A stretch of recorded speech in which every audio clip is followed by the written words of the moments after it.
kita ulang yang sifat ma'ani.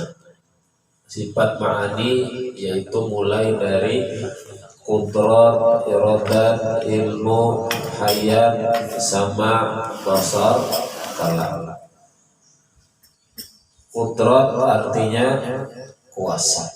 Allah memiliki sifat kuasa.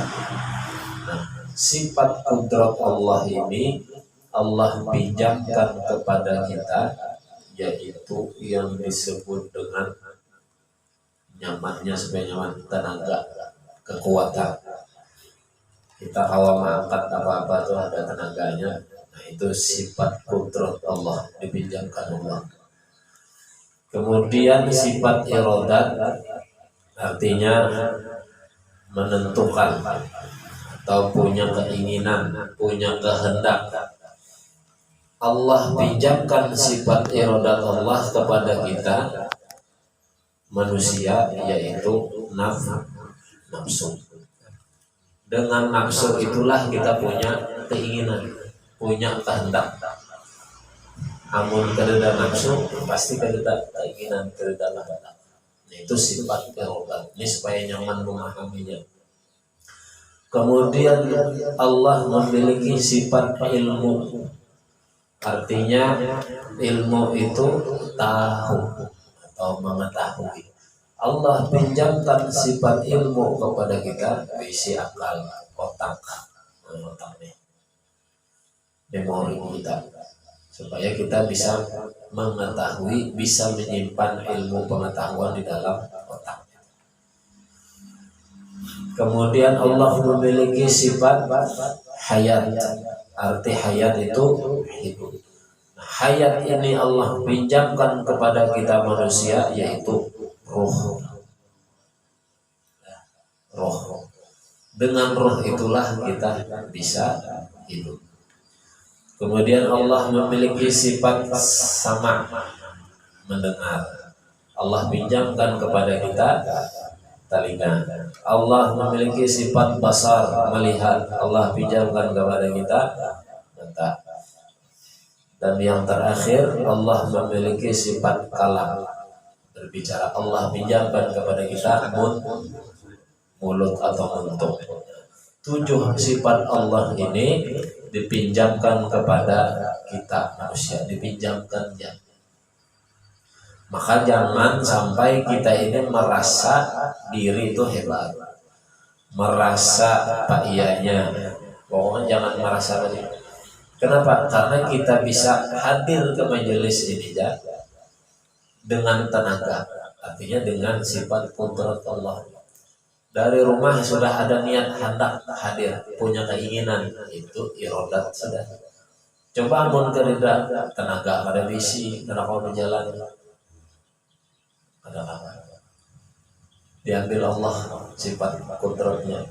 Jadi kita jangan merasa hebat, jangan merasa harap, karena semua yang kita lakukan ini atas sifat Allah yang 7 itu, karena Allah yang meminjamkannya.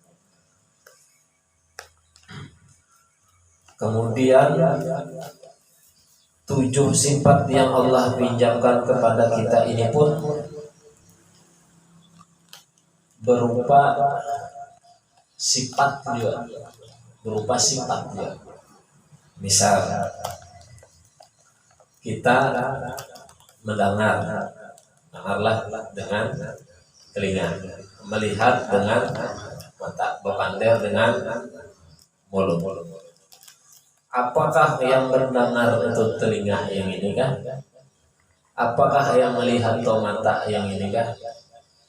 Atau yang berpandang itu muntung yang ini? Buktinya ketika kita tidur guring lalu bermimpi, dalam guring itu terdapat siapakah umpamanya? Berkisahan, berpanderan di dalam mimpi loh. Saling berpander, saling melihat, saling mendengar di dalam mimpi, padahal guring kita. Lalu di dalam mimpi itu yang mendengar telinga yang mana? Mata yang mana? Muntung yang mana yang berpander? Maka guring. Pas bangun, aku terhijab, terdapat hanya berkisah. di dalam mimpi apa ujarnya, oh pakai sana ini, maka guring. Orang guring tuh dibangun ya bisa ada bangun, kadang guring mati lalu. Ada aja di sini orangnya. telepon ngale, sudah guring mati itu ngale.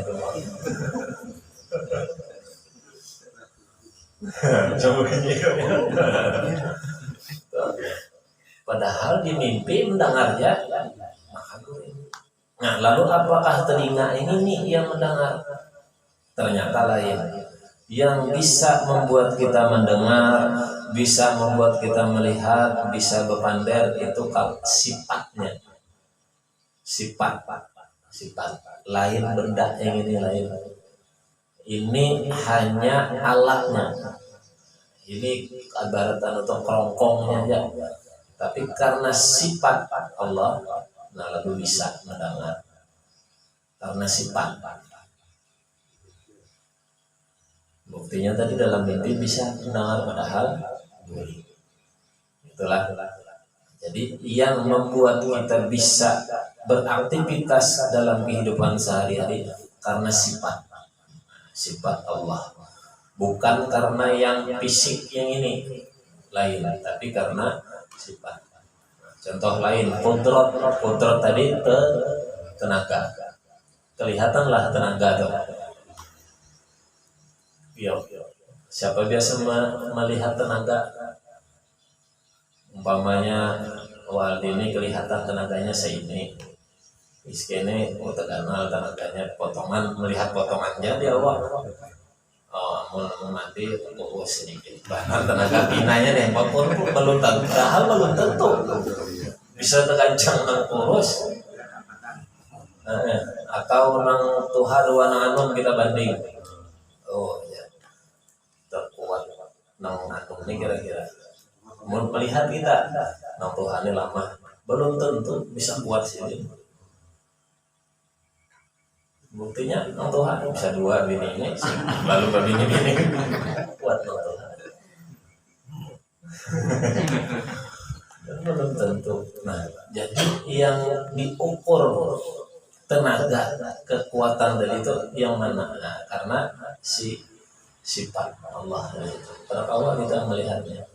Apalagi roh tadi, apalagi roh hayat tadi. Kita tahu andakannya roh dari mana? Kita tahu itu. Tapi yang pasti bila ditatap kepala mati. Ada juga bisa hidup lagi. Lain kepalanya karena ditatap.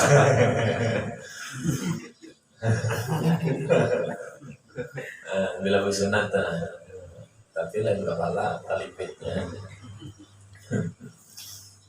Apakah di tangan roh tatap tangan hidupnya orangnya, di batis tatap batis hidupnya, tapi pas sudah di kepala tatap mati. Roh tuh di sini kan, anakannya kalau tahu. Jadi yang membuat kita hidup bisa beraktivitas itu karena sifat. Bisa mendengar, bisa melihat, bisa berpander itu karena sifat, bukan yang ada ini.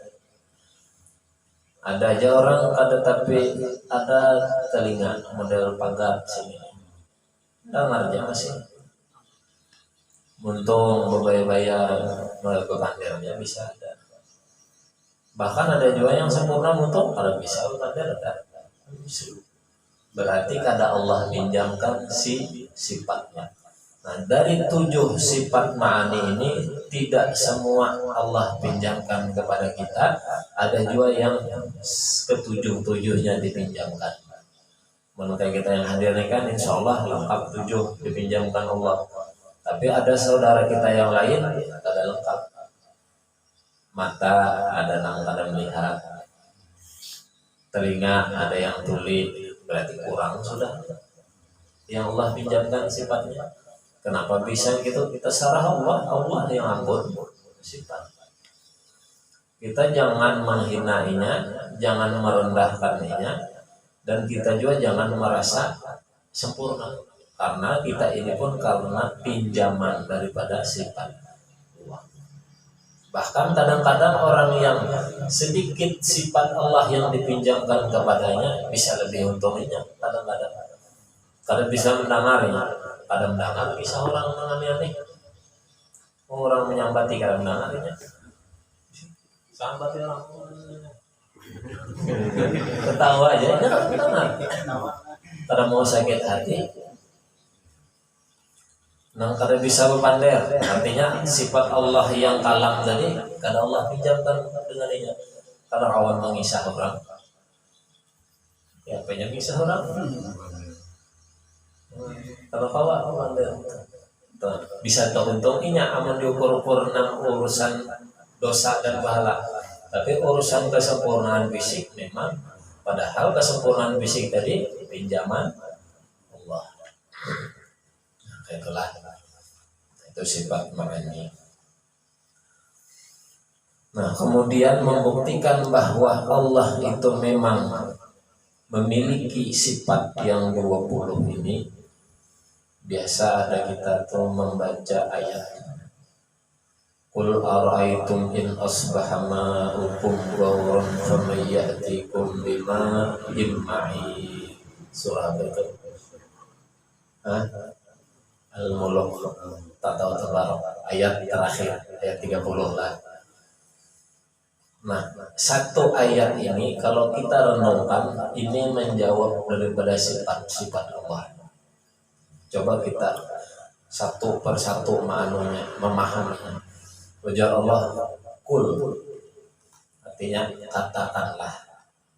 Berarti Allah begitu tuh, katakanlah, ujar Allah. Bebanderkah kepada Allah tuh?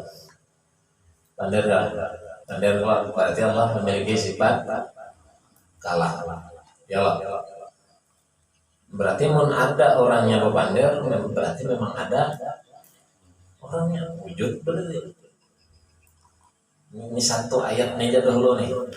Apalagi Al-Quran semuanya. Qul ya Allah, katakanlah wahai Muhammad.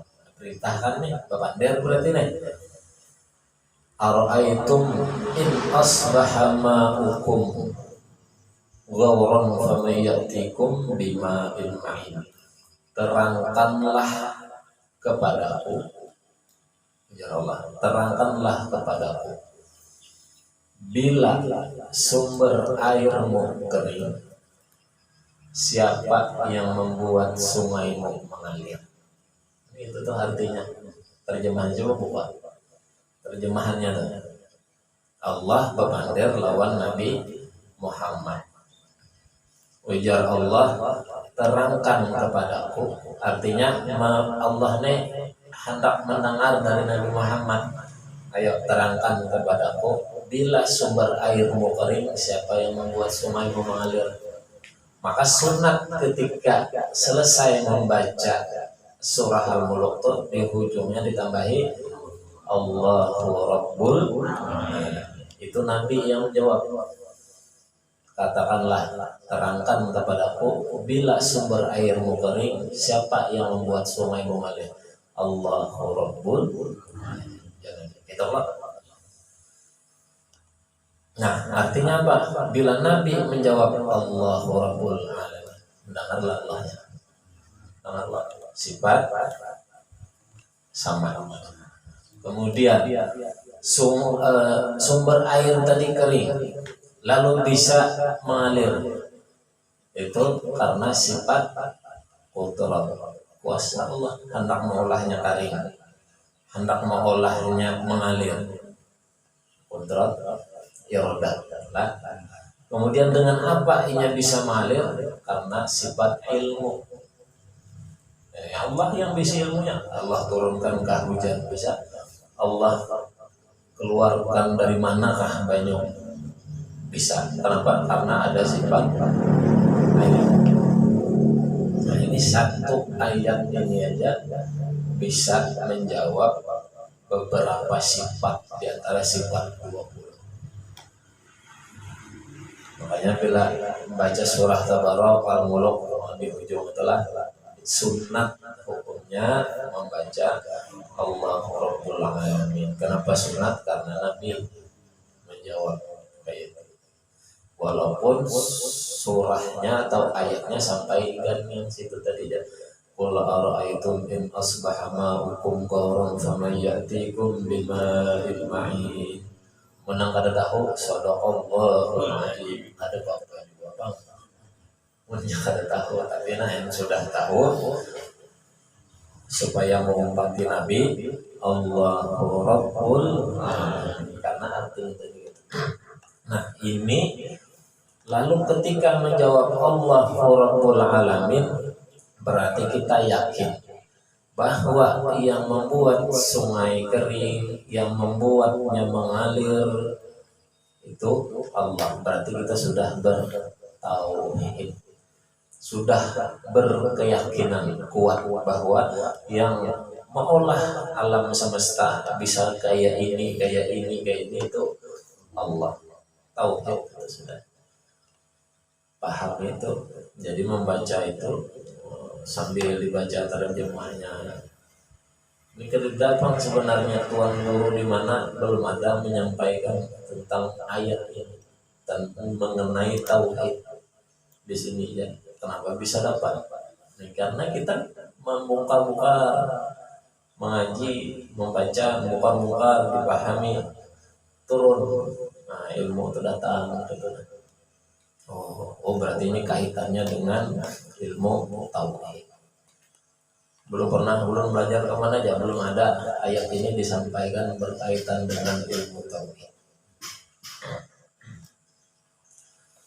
Nah kadang-kadang itu, maka Al-Quran itu memang itu ya.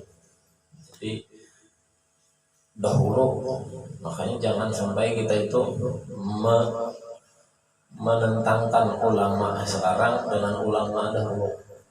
Oh ya ulama dahulu kalau dai itu kenapa ini mereka? Karena itulah ilham ilmu. Nah, jadi datang terserah Allah kepada siapa Allah memberinya. Jadi itu sifat Allah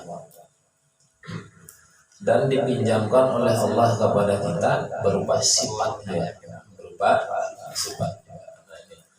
Nah, dengan mempelajari sifat 20, mempelajari ilmu tauhid berarti kita mengenal Allah, ma'rifat kepada Allah. Nah, kayak kita kenal dengan orang tuh, kayak kita kenal dengan orang, kesehariannya tahu sudah. Pokoknya gawian hari-harinya ini, sifat orangnya ini. Umpamanya pada awal kesalahan sedikit tersinggung, umpamanya tahu sudah. Kawan paham sudah. Bilanya binano kenapa jarnya tuh tersinggung memangnya jarnya itu. Jadi kenapa kita bisa paham? Karena kita tahu anunya. Karena kita kenal atau kita cuma anuinya tersinggungnya ketawa aja atau ini sarik dong kita kenapa baik karena memang dasarnya jadinya tuh itu. Paham lalu mengerti tak kada mau sariknya paham. Nah itu juga kenal dengan Allah. Kenapa Allah nih maulah sakit? Kenapa Allah nih bisa menyamani kita? Dasarnya itu Allah punya sifat kodrat terhadap Allah hendak menyamani kita terserah Allah, hendak menyakit kita terserah Allah. Paman di giliran dapat sakit, tidak apa-apa. Dasarnya itu Allah bisi sifat. Nah, lalu paham mengerti. Makanya jarulun pertemuan minggu semalam mempelajari sifat 20 atau ilmu tauhid ini dapat menyelesaikan permasalahan hidup. Kenapa? Karena dengan mempelajari ini bisa mengerti, bisa paham dengan kehendak Allah. Ini kan kehendak Allah ini dua aja lawan kita, bisa berupa nikmat, bisa berupa ujian. Sakit bila nikmat bersyukur, bila ujian bersabar, itu jawabannya. Dan bisa mengerti itulah kehendak Allah sudah. Sakit kita, sakit garing umpamanya. Oh ini sudah kehendak Allah garing sudah. Tugas kita apa? Ya sudah ya obat aja ya. Tapi jawabannya lain baik, lain sembuh. Yang penting jawabannya mengerti ini kehendak Allah. Tugas kita berobat selesai udah. Jangan mengarasi hendak sembuh, hendak baik, jangan mengarasi. Bila sudah mengarasi hendak sembuh, hendak baik, nah ini belum sempurna lagi mempelajari ilmu tauhidnya. Bahkan kadang-kadang dokter dimamainya, mantri bisa dimamainya, sarumahan dimamainya, garis sarumahan ada sarumahan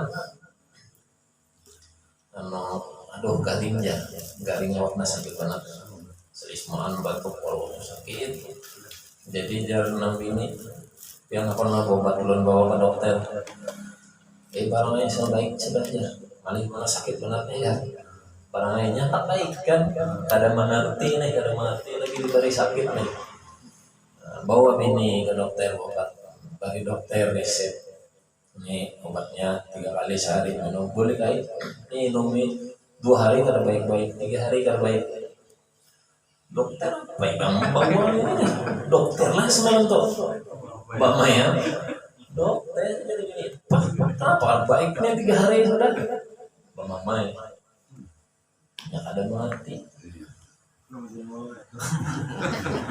bini empat dimamai dokter betul pulang bahwa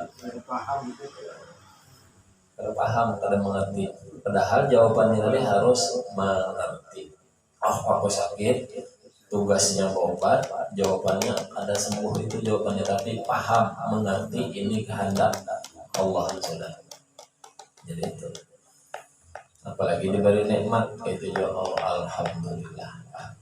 Nah orang yang mempelajari ilmu tauhid beda dengan orang yang tidak belajar ilmu tauhid.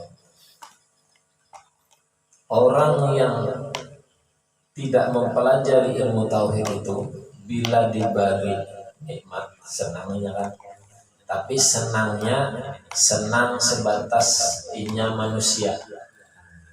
Umpamanya nih ada orang mengantarinya wadai ke rumah senang kalau terima kasih lah ya terima kasih senang gitu aja terima kasih senangnya tuh sebatas itu aja atau inya dapat ujian sakit disambat orang kah umpamanya orang yang berarti wah tapi pintarnya ngol macam-macam sakit hati kalau sakit hati juga itu sakit hatinya sebatas inya manusia wajar sakit hati tapi bila orang mempelajari ilmu tauhid kuat ketauhidannya keyakinannya makrifatnya kepada Allah begitu dapat nikmat ada orang mengantari wadai rumah sama nih tadi inilah alhamdulillah terima kasih lah yang terima kasihnya pulang ya Allah terima kasih yang memberi ulun nikmat lewat orang ini.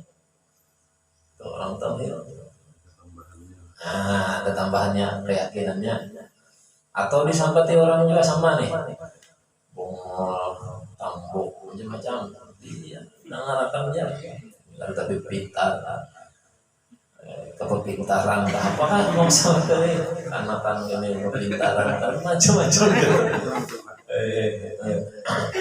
Yang harapan aja jadi nggih Bapak terima kasih ya Allah pian menakbur ulun lewat orang ini lain kelak lain bila nang tadi orang awam pada belajar ilmu tauhid mukada membalas bisa tak sakit hati kadang menegur tapi bila orang belajar ilmu terima kasih ya Allah pian menanggur ulun lewat orang ini sakit hati juga bang tapi ada tambahannya nah itu membedakannya kawalah kira-kira bahas insyaallah bagaimana itu supaya kita paham dan bisa menyelesaikan permasalahan hidup karena itu seputar hidup kita pasti itu karena luput pada itu bang dapat nyaman syukur terima kasih ya Allah lewatinya pian antari dapat ujian terima kasih ya Allah lewat ini pian uji ulun pokoknya paham mengerti kehendak Allah pasti ada hikmahnya Dibari Allah sakit tadi, berobat lain sembuh jawabannya, tapi mengerti, paham. Pasti ada hikmahnya di balik sakit nih. Apakah dosa dihapus Allah, macam-macamnya, atau Allah hendak mengangkat derajat kita, banyak ya hikmahnya. Gitu. Diberi nikmat juga, paham, mengerti. Allah ini memberi nikmat lawan kita, mungkin harus dibagi-bagi juga nih nikmatnya. Nah, mengerti. Ada gasanku semua aneh, ada baginya ke sini. Nah, gitu. Lah, kira-kira itulah. Untuk bagimitan, kita nih bagimitan. Mudah-mudahan paham dengan ilmu tauhid ini, kuat keimanan kita kepada Allah, ma'rifat kita kepada Allah. Dengan ma'rifat itu tadi dapat menyelamatkan kita di dunia dan di akhirat. Amin ya rabbal alamin. Jam sunat. Mumpung ingat, kita ini lahir dengan tauhid, lahir. Cuma kita ada tahu, lahir bayi kanan, sunat diajarkan kalau telinga kanan, telinga kiri dipomatkan. Kalimat-kalimat ajan itu kan bahasa tauhid. Allahu Akbar, Allahu Akbar. Asyhadu an la ilaha illallah, asyhadu anna Muhammadar Rasulullah. Hayya 'alas shalah. Artinya hanya Allah yang disembah, hanya Allah yang Maha Esa. Kita bersaksi tidak Tuhan selain Allah. Tauhid, bahasa tauhid. Cuman lagi halus bayi ada mati. Kena hendak meninggal, tauhid lagi. Maka ajar Nabi, laqinu mautakum la ilaha illallah. Lajari atau talqinkan orang yang sudah hendak meninggal dunia itu dengan la ilaha illallah. Lajari lagi. Hanya lahir ke dunia, tidak ngarakan, lajari. Hendak meninggal ya, diingatkan lagi. Diingatkan.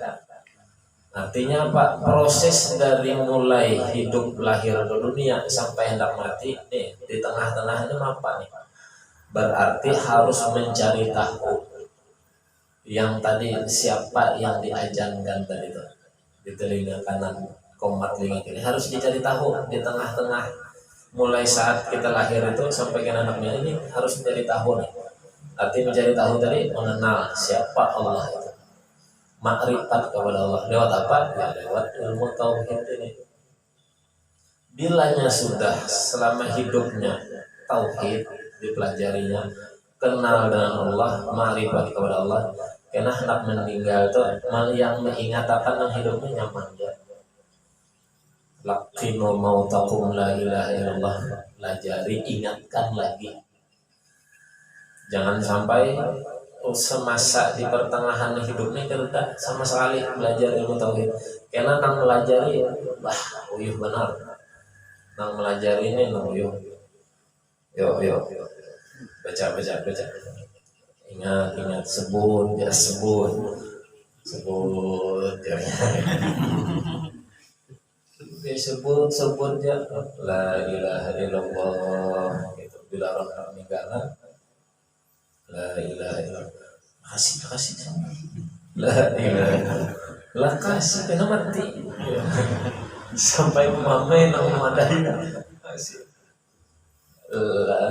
Jangan ngalih mana. Tapi bila orang sudah mempelajari tauhid, makrifat, insyaallah nyaman. Nang belajar ini nyaman jalan. La ilaha illallah jalan di telinganya. Dia nyaman mengumpati la ilaha illallah. Kenapa sudah makrifat, sudah kenal. Ini bila kada ya ngalih atau kenalnya kawa juga la ilaha illallah jalan. Sudah setopam kita. Kecuali tetap ditalkini la ilaha illallah terus, jangan dipandiri lagi. Bila sudah la ilaha illallah ujarnya, adalah awas pander. Pander.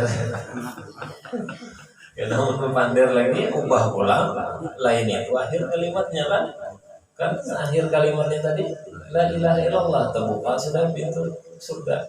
Tapi mau pander nang lain lagi. Habis la ilaha illallah kawamnya apa nih? La ilaha illallah. Alhamdulillah aja. Dalam hati minum yang jahat. Ini jangan lain ampun ubah pak. Jangan lagi saudara. Minum kalian jangan. Lain iya kalimat terakhirnya. Paksa melajari lagi mau bahasa pula maka ngalih benar. Babal sampai ke meninggal dan sampai di dalam kubur masih juga dilajari kita nih masih dinyatakan roh buka itu marifat tuh man roh buka di hadisnya itu lain mak kalau mak itu kan apa kalau man itu siapa kalau sudah siapa tuh harus kenal kita siapa Tuhan Allah yang memiliki ini sifatnya gini itu kawan jawab lain Umar bin Khattab yang Sayyidina Ali menelinga ini Umarnya meninggal nih tes panjang kawakahnya menjawab pertanyaan mungkar nangkir nih Sayyidina Ali kasap juga kalau mendengar mulai atas nah datang malaikat jadi Sayyidina Ali lah takut malaikat Umar buka aja takut jar Sayyidina Ali sampai ke kubur sangar juga aja kira di dunia aja sangar kalau wani malaikat nah itu jadi mulai lahir sudah bertauhid didengarkan hendak meninggal diingatkan lagi berarti tugas kita mulai lahir sampai hendak meninggal ini harus berada belajar ilmu tauhid harus ada makrifat kepada Allah mudah-mudahan kita ini diberikan kekuatan oleh Allah di akhir hayat kita nanti ucapan kita adalah kalimat la ilaha illallah berkah ilmu tauhid ini kita diwafatkan dalam keadaan husnul khatimah amin ya rabbal alamin ya arhamar rahimin ya